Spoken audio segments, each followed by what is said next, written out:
નમસ્કાર મિત્રો, દેશ અને દુનિયાના તાજા સમાચારમાં તમારું સ્વાગત છે। સૌથી મોટા સમાચાર સામે આવી રહ્યા છે બનાસકાંઠાથી। બનાસકાંઠામાં બ્રિજ સલામતી માટે તંત્ર એક્શનમાં આવ્યું છે। ગંભીરા બ્રિજ દુર્ઘટના બાદ બનાસકાંઠામાં બ્રિજ સલામતી માટે તંત્ર એક્શનમાં આવી ગયું છે। જિલ્લા કલેક્ટરે તપાસ ટીમ સાથે પાલનપુર અને અંબાજી માર્ગ પર આવેલા મેરવાડા બ્રિજની મુલાકાત લીધી। જિલ્લા કલેક્ટરે જાહેરાત કરી છે કે જિલ્લાના તમામ 149 બ્રિજનો સ્ટ્રક્ચરલ ઓડિટ કરવામાં આવશે। આ ઓડિટનો રિપોર્ટ ટૂંક સમયમાં તૈયાર થશે। ઇકબાલગઢ અને ખારા બ્રિજ ઉપર વાહનોની અવરજવર બંધ કરાશે। મિત્રો, અન્ય મહત્વના સમાચારની વાત કરીએ તો અમિત ચાવડાનું મોટું નિવેદન। કોંગી નેતા અમિત ચાવડાએ કહ્યું છે કે રાજકોટમાં ગેમ ઝોનનો કાંડ થયો, લોકોના જીવ ગયા। મોરબી બ્રિજમાં અનેક લોકોના જીવ ગયા। વડોદરામાં બોટ પણ દુર્ઘટનાગ્રસ્ત થઈ, જેમાં અનેક લોકોના જીવ ગયા। સુરતનો તક્ષશિલા કાંડમાં અનેક લોકોના જીવ ગયા, પણ સરકાર સહાયની જાહેરાત કરે છે, પછી કમિશન રાજ ચાલુ થઈ જાય છે। ગુજરાતમાં કમિશનવાળી સરકાર છે। ગુજરાતીના જીવનની કિંમત નથી, સરકારની બેદરકારીને કારણે હોનારતો થાય છે। મિત્રો, અન્ય મહત્વના સમાચારની વાત કરીએ તો ઓરસંગ બ્રિજ ઉપર ભારે વાહનો ઉપર પ્રતિબંધ। છોટાઉદેપુર નેશનલ હાઈવે નંબર 56માં બોડેલી અને છોટાઉદેપુર અને બોડેલીથી રાજપીપળા સ્ટેચ્યુ ઓફ યુનિટીને જોડતા ઓરસંગ બ્રિજની જિલ્લા કલેક્ટરે રૂબરૂ મુલાકાત લીધી। બ્રિજ ઉપર પસાર થતા બારદારી વાહનો પર હાલ પૂરતો પ્રતિબંધ મૂકવામાં આવ્યો છે। આ નિર્ણય ગંભીરા પુલ દુર્ઘટનામાં 20 લોકોના મોત થયા બાદ સ્થિતિની ગંભીરતા જોઈને લેવામાં આવ્યો છે। મિત્રો, અન્ય મહત્વના સમાચારની વાત કરીએ તો રૂપેણ નદી પરનો જર્જરિત બ્રિજ। મહેસાણા જિલ્લાના દેલવાડા ગામ પાસે આવેલી રૂપેણ નદી પર આવેલો મેજર બ્રિજ જર્જરિત થઈ ગયો છે। ભારે વાહનો માટે વૈકલ્પિક માર્ગો જાહેર કરવામાં આવ્યા છે। મહેસાણાના અધિક જિલ્લા મેજિસ્ટ્રેટે જે.કે. જોગેડાએ આ અંગે જાહેરનામું બહાર પાડ્યું છે। જાહેરનામા અનુસાર બેચરાજીથી મહેસાણા જવા માટે કાલડી બલોલ મીઠા મહેસાણા રોડનો ઉપયોગ કરવાનો રહેશે।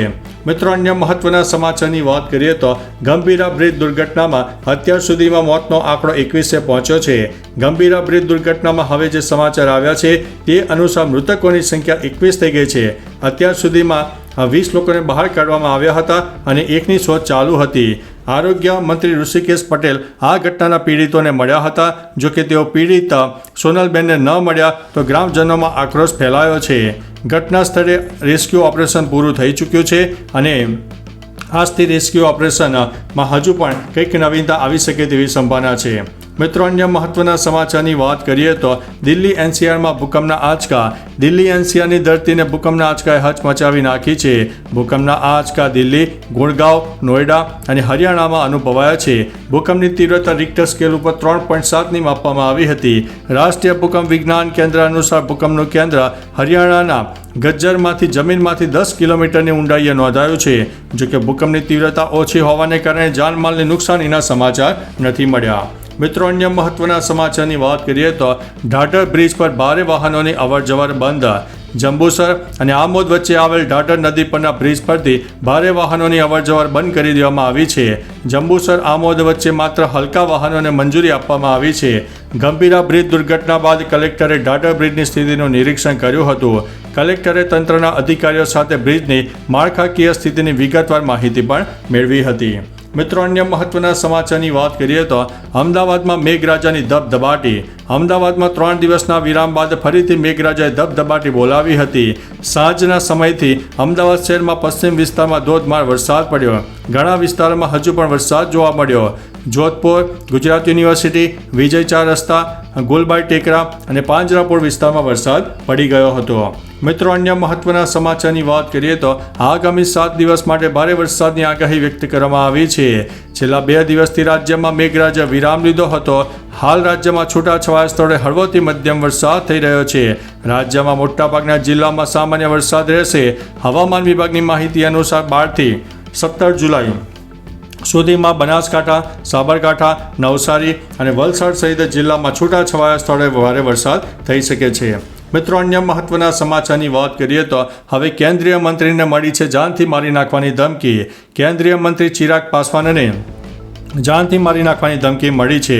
મળતી માહિતી મુજબ અમરેશ નામના વ્યક્તિએ તેમને ફોન કરીને 20 જુલાઈ સુધીમાં બોમ્બથી ઉડાવી દેવાની ધમકી આપી હતી। ઘણા નેતાઓએ Patna cyber crime police station પહોંચીને આ અંગે ફરિયાદ નોંધાવી છે। પોલીસે સમગ્ર મામલાની તપાસ પણ કરી રહી છે। મિત્રો, અન્ય મહત્વના સમાચારની વાત કરીએ તો અલ્પેશ કથિરિયાનું નવું નિવેદન સામે આવ્યું છે. ધારાસભ્ય કાંતિ અમૃત્યા અને ગોપાલ ઇટાલિયા વચ્ચે ચાલી રહેલી રાજકીય બબાલ વચ્ચે હવે સુરતના પાટીદાર નેતા અલ્પેશ કથિરિયાએ નિવેદન આપ્યું છે. તેમણે કહ્યું છે કે આ બંનેને જનતાએ ચૂંટીને વિધાનસભામાં મોકલ્યા છે. જનતાએ તેમને તક આપી છે. કહ્યું છે કે તેમણે અત્યારે હાલ આ ખોટી બાબતો ઊભી કરી છે. બંને વિધાનસભાના સભ્ય તરીકે લોકોની સમસ્યાઓનું નિરાકરણ લાવવા માટેની ફરજો અને જવાબદારીઓ નિભાવવી જોઈએ. મિત્રો, અન્ય મહત્વના સમાચારની વાત કરીએ તો છોટા ઉદેપુરમાં નકલી ડોક્ટર ઝડપાયો છે. છોટાઉદેપુર જિલ્લાના જોજ વિસ્તારમાંથી નકલી ડોક્ટર ઝડપાયો છે. હોળી ફળિયામાં સ્ટેટ બેંક સામે આ દવાખાનું ચલાવતો પશ્ચિમ બંગાળનો શખ્સ ઝડપાયો છે. એસઓજીના પીએસઆઈ MS જાદવને બાતમી મળી હતી કે જોર્જના ફળિયામાં સ્ટેટ બેંકની સામે એક વ્યક્તિ મેડિકલ ડિગ્રી વિના દર્દીઓની સારવાર કરાવી રહ્યો છે. આ માહિતીના આધારે પોલીસે રેડ કરી હતી. પોલીસે આરોપી આદિત્ય કુમાર સુબીરભાઈ વિશ્વાસની ધરપકડ કરી લીધી છે. મિત્રો, અન્ય મહત્વના સમાચારની વાત કરીએ તો અમેરિકા જવા ઈચ્છુક માટે bad news. US president Donald ટ્રમ્પના વન બિગ બ્યુટીફુલ બિલ હેઠળ વિઝા ઇન્ટિગ્રિટી ચાર્જ લાગશે.